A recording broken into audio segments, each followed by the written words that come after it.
구약성경 마지막입니다. 짧으니까 같이 읽겠습니다.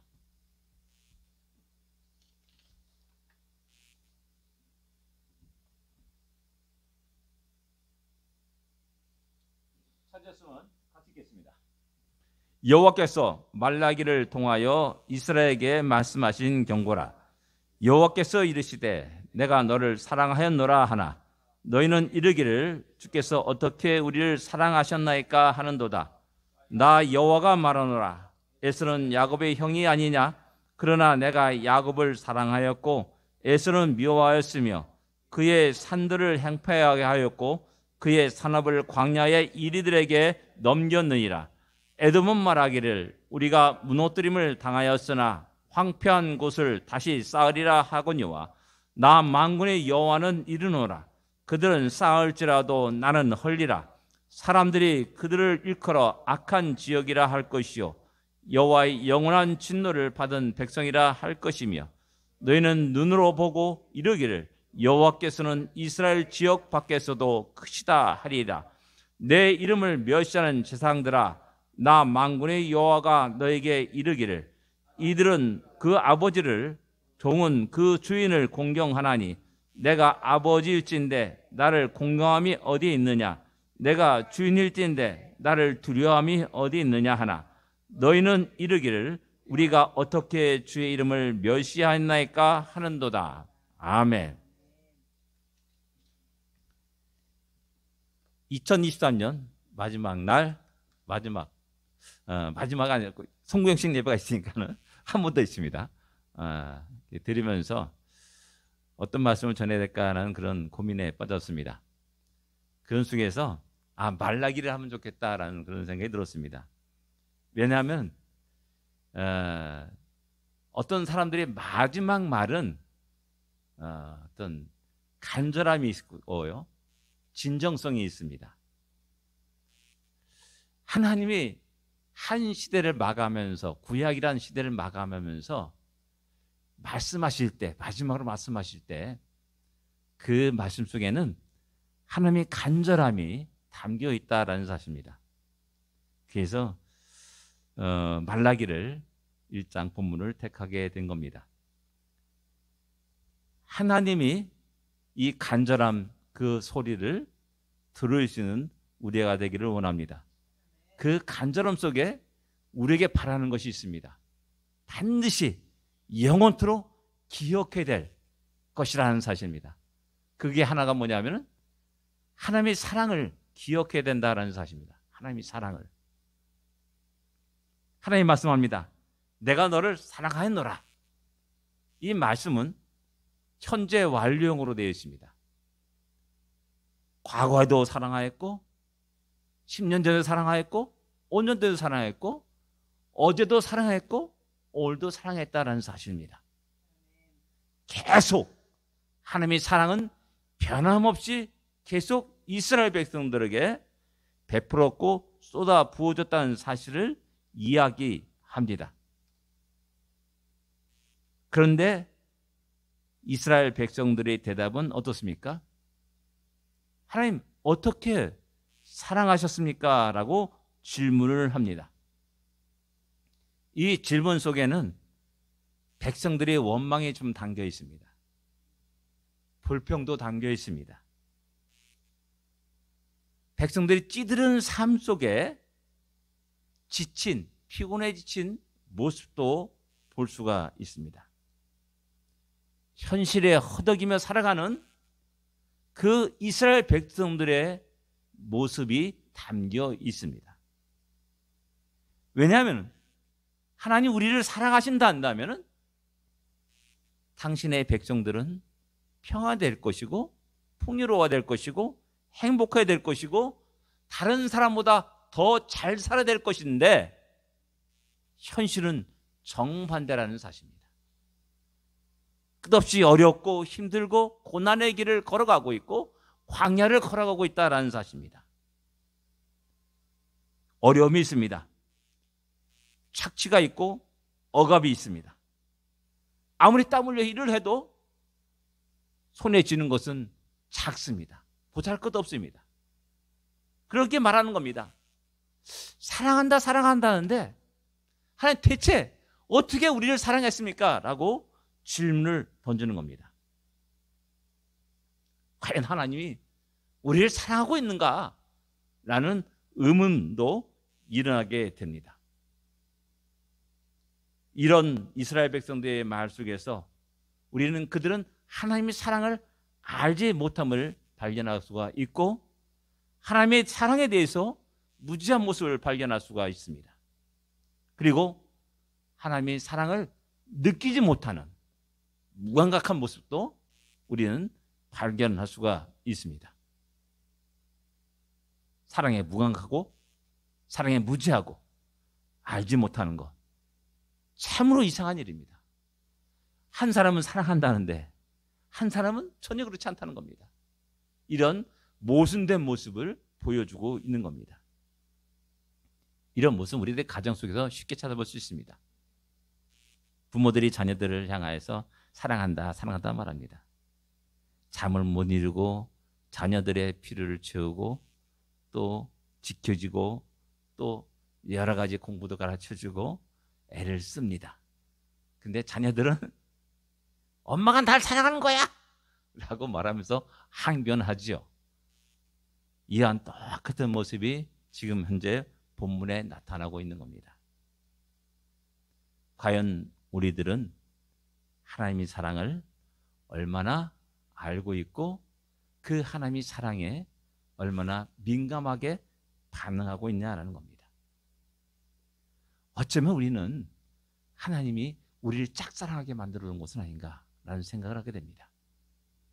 짝사랑, 소설의 아름다운 소재로 등장하지만은 짝사랑하는 사람은 너무나 괴로운 겁니다.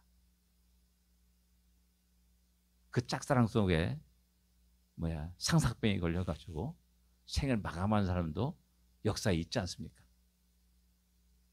너무나 괴로운, 또 어떻게 보면은 짝사랑하는 사람은 배신감도 느낄 수도 있다는 겁니다. 하나님은 그렇게 이스라엘 백성들을 짝사랑했다라는 겁니다. 그래서 마지막에 한 시대를 마감하면서 하나님은 야, 나의 사랑을 좀 알아라. 나의 사랑을 좀 제발 느껴라. 라고 이야기하고 호소하고 외치고 있는 겁니다. 이 백성들의 질문에 대해서 하나님은 대답이 무엇입니까? 에서는 야곱의 형이 아니냐? 그러나 내가 야곱을 사랑하였고 에서는 미워하였다라고 대답을 합니다. 어떻게 사랑했습니까? 라는 그 질문에 내가 야곱을 사랑하였다. 형 에서는 미워하였다라고 말하고 있습니다. 우리는 종종 성경을 제3자 입장에서 볼 때가 있습니다. 읽을 때가 있습니다. 그렇기 때문에 은혜가 안 됩니다. 나와는 아무 관계가 없는 소설책으로 여기고 있고 옛날 재밌는 이야기 동화책으로 여기며 재밌게 읽을 때가 많다는 겁니다. 그러면서 말합니다. 야, 하나님 참 불공평하시다. 왜 이스라엘 백성들만 이렇게 사랑하는가? 야, 좀 불공평하신 하나님이야. 왜 야곱만 사랑하는가? 왜 이스라엘 백성들만 이렇게 사랑하는가? 라고 생각하게 됩니다. 이것은 아마도 대부분 제3자 입장에서 성경을 보는 관점이라 할 수가 있습니다. 근데요, 하나님 말합니다. 야, 내가 내 자식 사랑하는데 네가 무슨 불평이냐? 라고 말하는 겁니다. 여러분, 내가 내 자식 사랑하는데 다른 사람이 이의를 제기하는 사람이 있습니까? 그 이의를 제기하는 사람이 이상한 거죠. 그와 똑같은 겁니다. 제3자 입장에서 볼 때는 불평과 원망할 수 있습니다. 불공평하다고 말할 수가 있습니다. 그러나 절대 그렇지 않습니다. 하나님 지극히 나를 사랑하십니다. 지극히 야곱을 사랑하십니다. 지극히 이스라엘 백성들을 너무너무나 사랑하십니다. 내가 사랑한다는데 네가 무슨 말을 하냐라는 겁니다. 성경은요, 철저히 구원받은 백성들을 위한 책입니다. 나를 위한 책입니다. 우리를 위한 책입니다. 나에게 이렇게 사랑한다라고 말하는 겁니다. 그렇다면 우리는 바른 반응을 보여야 된다는 것이죠. 하나님 야곱을 사랑하셨습니다. 하나님 야곱을 택하셨습니다. 하나님 이스라엘 백성들을 사랑하셨습니다. 그 민족을 택하셨습니다. 그 하나님이 오늘 나와 우리를 택하셨고 사랑하셨다라고 말씀하는 겁니다. 불평과 원망이 아니라, 야, 나 같은 사람까지도 하나님 사랑하시는구나, 나 같은 존재도 귀하게 여기시는구나, 나 같은 존재를 선택하여 큰 일을 이루셔 나가는구나 라는 사실을 알고 기뻐하며 감사할 수 있는 우리가 되어야 됩니다. 하나님이 말합니다. 에서는 미워하였고 야곱이 택하였다. 에서는 야곱이 형이 아니냐? 그럼에도 불구하고 하나님은 야곱을 택하였다라고 말씀하는 겁니다. 자격이 없는 자를 택하였다는 말입니다. 에서는 몇 시간이겠죠? 쌍둥이가 몇 분 만에 태어납니까? 몇 분 만에 차이가 납니까? 그 몇 분 만에, 몇 시간 만에 형과 아우가 나눠지면서 장자권이 있고 장자권이 없는 자가 딱 나눠지게 되는 겁니다. 이것이 그 시대의 문화요, 관습이요, 법이었습니다. 그럼에도 불구하고 하나님은 자격 없는 야곱을 택하였다라는 사실입니다.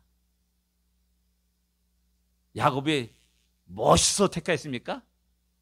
외모로 볼 때나 능력으로 볼 때나 보면 에서가 더 멋있습니다. 왜? 야성미가 넘쳐 흐르고 남자답고 나가서 사냥도 하고 또 사냥한 고기를 갖고 와가지고 대접하기도 하고 많은 사람들에게 박수갈채를 받을 수 있는 충분한 조건을 가진 사람이 에서라고 할 수 있습니다. 그럼에도 불구하고 하나님은 에서를 택하지 아니하시고 야곱을 택하셨다는 사실입니다. 그 야곱을 택한 사건은 그 야곱과 그 후손들에게 엄청난 크고 놀라운 복이 되었다라는 사실입니다. 바울은 말합니다. 우리 같은 존재가 무슨 존재냐? 돌감나무다라고 말합니다. 그러면서 돌감나무가 참 감람나무에 접붙임을 받았다라고 로마서에서 말씀합니다. 하나님이 놀라운 사랑을 입었다. 그것이 바로 우리들이라는 겁니다. 이 하나님의 사랑을 영원히 기억하며 그 사랑에 감사하며 그 사랑에 기뻐하며 그 사랑에 감동할 수 있는 우리가 되어야 됩니다. 누가복음 3장 1절과 2절은 이렇게 말씀합니다. 디베리오 가이사가 위에 있을 때 이웃이 15해 곧 본디오 빌라도가 유대의 총독으로 헤롯이 갈릴리 분봉왕으로 그 동생 빌립이 이두레와 드래곤이 지방의 분봉왕으로 이게 쭉 이야기하면서 또 안나스와 가야바가 대지상으로 있을 때 중요한 건 그 다음의 말씀입니다. 하나님의 말씀이 빈들에 있는 사가랴의 아들 요한에게 임한지라 라고 말씀합니다. 그 앞에 있는 모든 사람들은 그 당시의 주인공들이었습니다. 권력을 가졌고 부귀영화를 가졌고 종교 권력을 가진 사람들입니다. 근데 하나님은 그들을 택하지 않습니다. 빈들에 사는 낙타털 옷을 입고 메뚜기와 속청을 먹고 있는 어떻게 보면 가난한 자들이죠. 가난한 사람이라 할 수가 있습니다. 사가랴의 아들 요한에게 임합니다. 그럼에도 불구하고 하나님은 그를 택하십니다. 세계 역사 속에 깊은 속에 흐르는 원리가 바로 이것입니다. 겉으로 볼 때는 영웅 호골이 세계의 주인공 같습니다. 그들이 대단한 큰 일을 이루는 것 같습니다.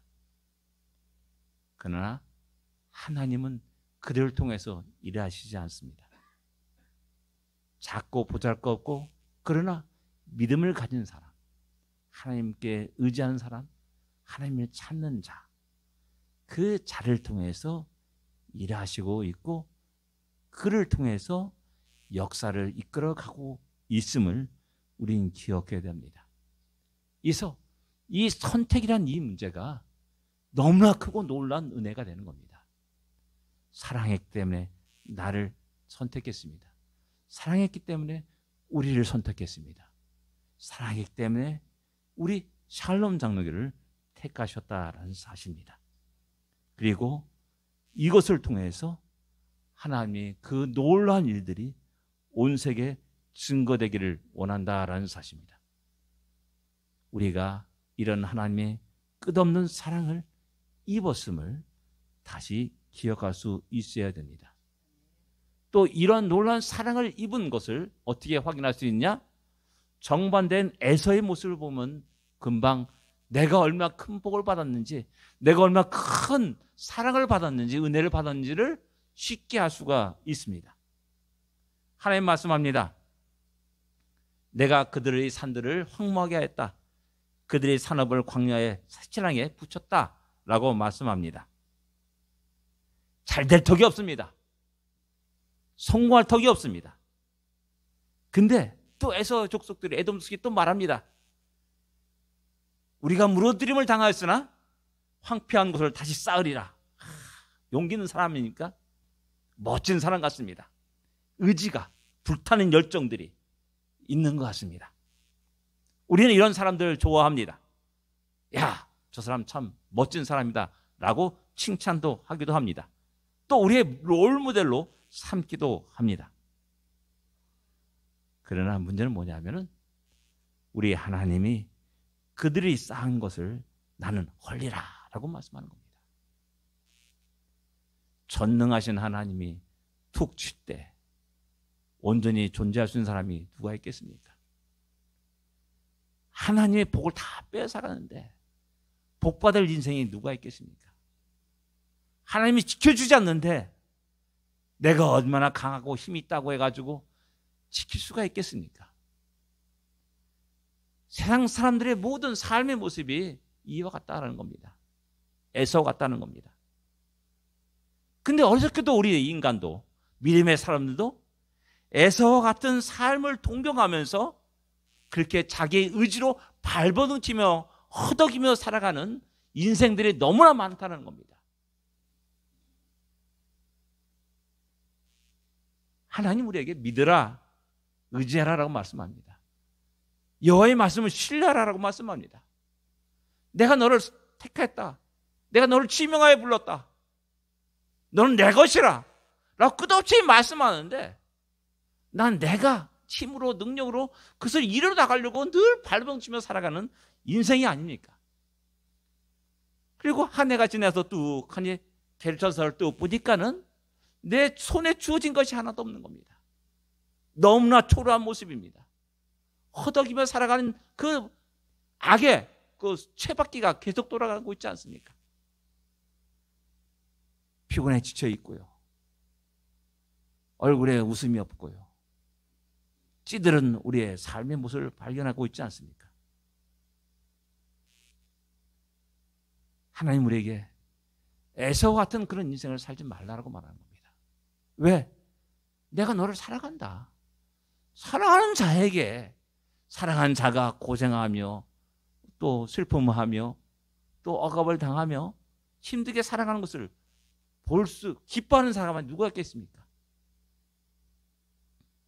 때를 따라 일용할 양식을 주시고 때를 따라 비를 내려주시고 때를 따라 좋은 길로 푸른 초장으로 실만한 물가로 인도하신 우리 하나님의 사랑을 깨닫고 주여 주님의 인도하심에 따라 목자를 따라 양이 가듯이 그렇게 따라가겠나이다 라고 말하면 되는 겁니다.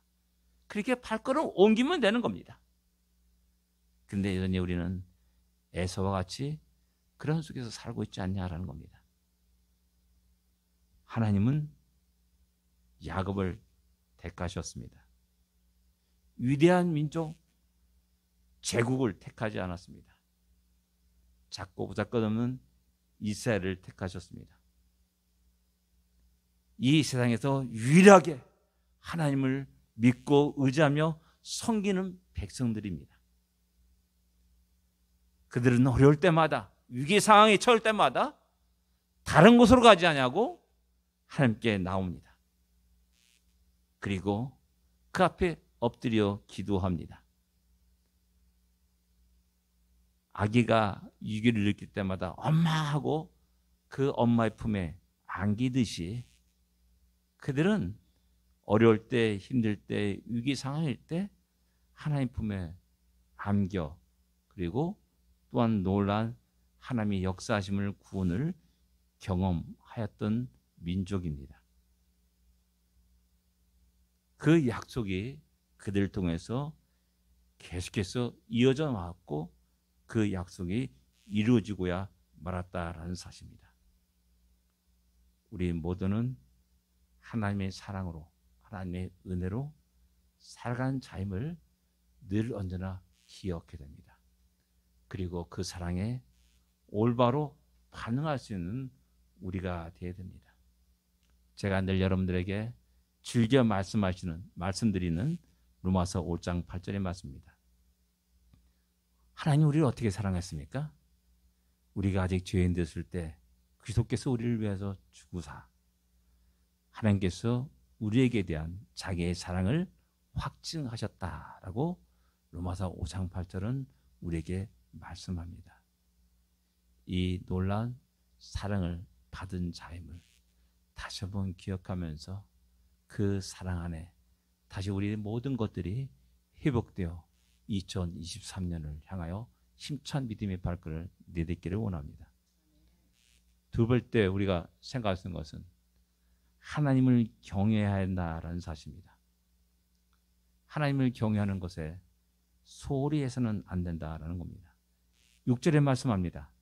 내 이름을 멸시하는 제사장들아, 나 만군의 여호와가 너에게 이르기를 아들은 그 아버지를, 종은 그 주인을 공경하나니 내가 아버지일진데 나를 공경함이 어디 있느냐? 내가 주인일진데 나를 두려움이 어디 있느냐? 라고 말씀합니다. 이에 대해서 백성들은 우리가 어떻게 주의 이름을 멸시하였나이까? 라고 또 반박합니다. 자기들이 생각에는 열심히 주님의 영광을 위해서 살아왔다는 겁니다. 제사도 드렸고 귀하고 아름다운 예물도 갖다 드렸고 절기 때마다 소를 잡아 양을 잡아 피를 흘려고 번제를 드리고 속죄를 드리고 화목제를 드렸다, 소제를 드렸다라고 이야기하는 겁니다. 우리가 얼마나 주님의 말씀과 명령, 율법을 지켜나가는지 아십니까? 라고 이야기하는 겁니다. 그런데 왜 우리가 당신을 멸시했다라고 말씀하십니까? 그것은 내가 도저히 인정할 수 없는 겁니다. 라고 이렇게 항변하는 거라고 말할 수가 있습니다. 하나님의 판단과 하나님의 생각과 이스라엘 백성들의 생각과 판단이 일치하지 않는다는 것입니다. 이와 비슷한 내용이 베드로와 주님과의 관계 속에 나타납니다. 야, 내가 새벽 닭 울기 전에 나를 3번 부인하리라 라고 말했더니 아유 주님 나를 어떻게 보시는 겁니까? 내가 죽을지언정 절대 그런 일이 있을 수 없습니다 라고 강하게 얘기했지 않습니까? 그 말이 지켜졌습니까? 뭐 며칠도 아니에요. 몇 시간 후에입니다. 몇 시간 후에. 그는 3번씩이나 맹세하여 저주하여 주님을 부인한 사람으로 나타나고 있음을 성경은 다 정확하게 기록하고 있습니다. 주님의 말씀을 인정하지 않는 겁니다. 주님은 야 너희들은 나를 멸시했어. 나를 공경함이 없다. 두려움이 없다. 라고 말하는데 아닙니다. 우리는 주님을 두려워합니다. 하나님을 두려워합니다. 예배를 다 드렸습니다. 또 수많은 번제들을 드렸습니다. 또 열심히 11조도 하고 열심히 예배도 드리고 열심히 율법도 지키며 살아왔습니다 라고 이렇게 이야기하는 겁니다. 근데 하나님은 우리에게 말씀합니다. 그 이후에 6절, 7절부터 쭉 나오는 말씀이 그런 겁니다. 너희들은 예배 드리는 거, 그 자세에서 엄청난 차이가 있다. 예물을 드리는 것에서 엄청난 차이가 있다라고 말씀하면서 눈먼 희생을 드린다. 병든 것을 드린다. 더러운 떡을 드린다라고 말씀하는 겁니다. 이런 행동들은 하나님을 공경하거나 두려워하지 않기 때문에 일어난 현상이라 할 수가 있습니다.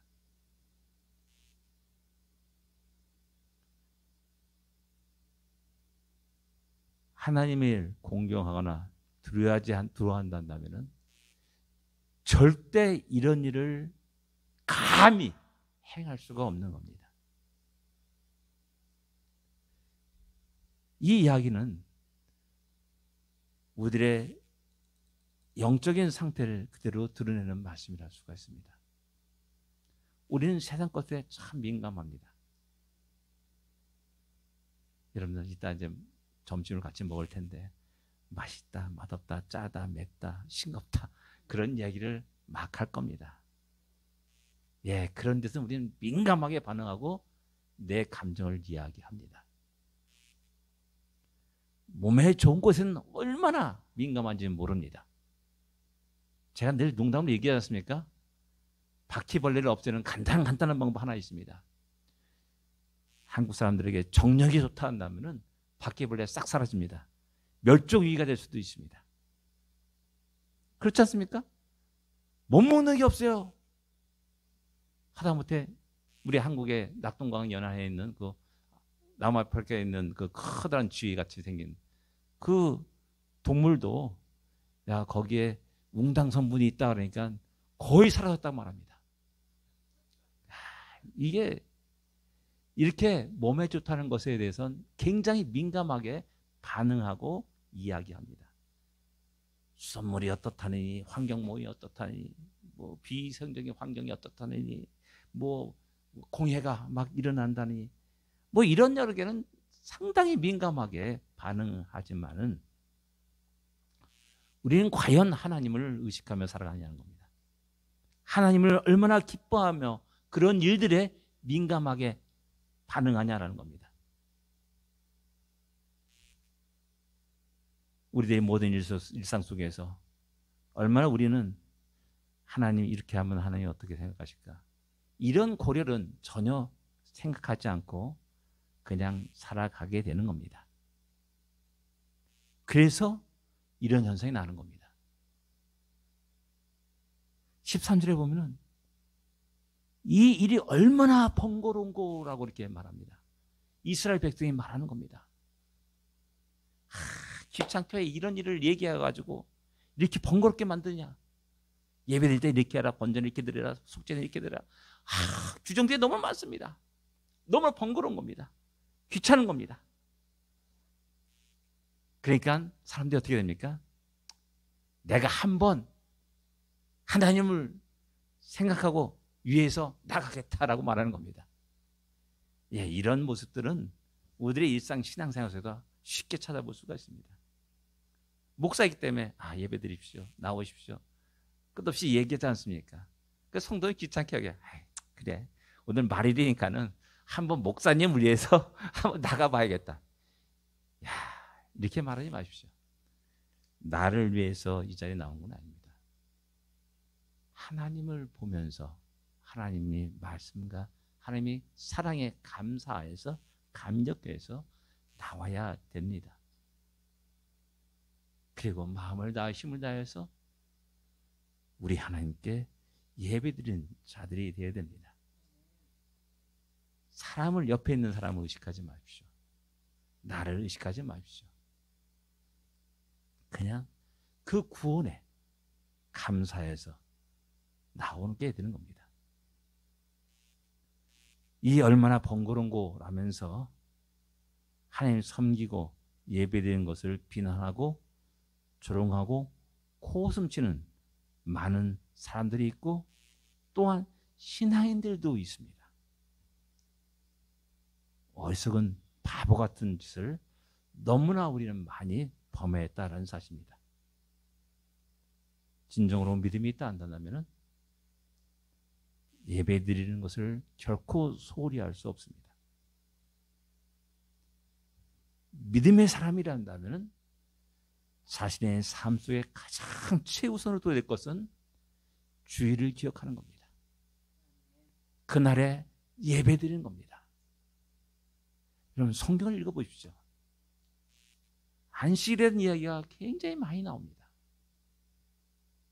안식일을 지켜라. 안식일을 지켜라. 계속 반복해서 나옵니다. 우리 신앙이 무너질 때 현상이 뭐냐? 안식일이 소홀히 다뤄지는 겁니다. 안식일을 지키지 않는 그런 사회 현상들이 일어나게 되는 겁니다. 그때 선지자의 분연이 일어납니다. 그리고 외칩니다. 하나님 무서운 진노와 심판을 내리면서 돌아오라 라고 말하면서 안식일을 지켜라 라는 말을 갖다가 반드시 하고 있다는 사실입니다. 예배를 드리지 않으면서 나는 하나님의 일을 열심히 하는 사람이라고 하는 것은 착각하는 일입니다. 이런 이야기들이 오늘날 수많은 교회와 성도들을 현혹시키고 미혹시키고 넘어뜨리게 됩니다. 우리가 2024년을 바라보면서 반드시 기억하는 것은 기억해야 될 것. 아니, 우리 평생에 하나님이 우리의 생명을 거두실 그날까지 우리가 뼈에 사무치도록 기억해야 될 것, 그건 뭐냐? 하나님 나를 어떻게 사랑했는가? 그걸 기억하고, 그럼 나는 어떻게 하나님께 나아갈까? 하면서 늘 감사와 찬양이, 예배가 떠나지 않는 오늘의 삶이 되더니 그런 사람들을 통해서 하나님 당신의 능력을 베푸시고 은혜를 베푸시고 당신의 뜻과 계획을 이루어 가십니다. 새해는 더욱더 마음을 다하여 힘을 다하여 우리 하나님을 예배하며 우리 하나님께 나가는 우리가 되기를 원하고, 그 속에서 하나님이 크고 놀라운 복을 마음껏 받고 누리며 나눠주는 복된 인생이 되기를 기도합니다. 기도하겠습니다. 벌써 한 해가 저물었습니다. 그동안 우리는 어떻게 하나님을 대하며 살았습니까? 진정 하나님이 사랑에 눈물을 흘린 적이 있습니까? 하나님 사랑에 흥분한 적이 있습니까? 감격한 적이 있습니까? 어쩌면 우리는 너무나 그 사랑에 둔감하게 반응 없이 살아갔지는 않았습니까? 그러나 여전히 하나님은 우리를 사랑하신다라고 말씀합니다. 여전히 하나님은 우리를 통해서 일하시기를 원하신다라고 말씀합니다. 우리가 주 앞에 나오는 그런 일에 게을리하지 않기를 위해서 기도하기를 원합니다. 우리 심령이 메마르지 않기를 위해서 기도하기를 원합니다. 기도하겠습니다.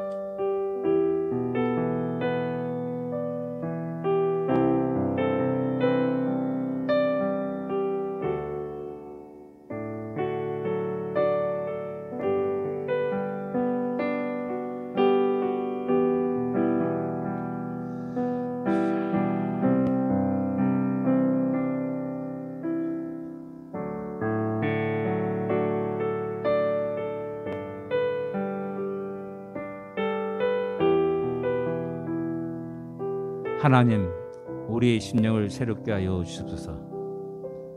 둔감하지 않게 하여 주옵소서. 하나님의 사랑에 온전히 바르게 반응하시는 우리가 되게 하여 주십시고, 우리가 모두가 영적으로 민감한 자들이 될 수 있도록 은혜 내려 주시옵소서. 우리 평생에 주님의 그 사랑에 감사와 찬양과 함께 영광을 드리시는 우리가 되게 하여 주십시고, 즐겨 주 앞에 나와 함께 예배드리는 자들이 되서도 은혜 내려 주시옵소서. 진정 이런 주님의 백성을 통해서 하나님 크고 놀라운 일을 이루어가여 주시옵시고, 오늘 이 적은 무리를 통해서 하나님 그렇게 크고 놀라운 일들이 이루어져가는 놀라운 역사가 있게 하여 주시옵소서. 예수님으로 간절히 기도드립니다. 아멘. 우리 다 같이 일어나서 370장 주 안에 있는 나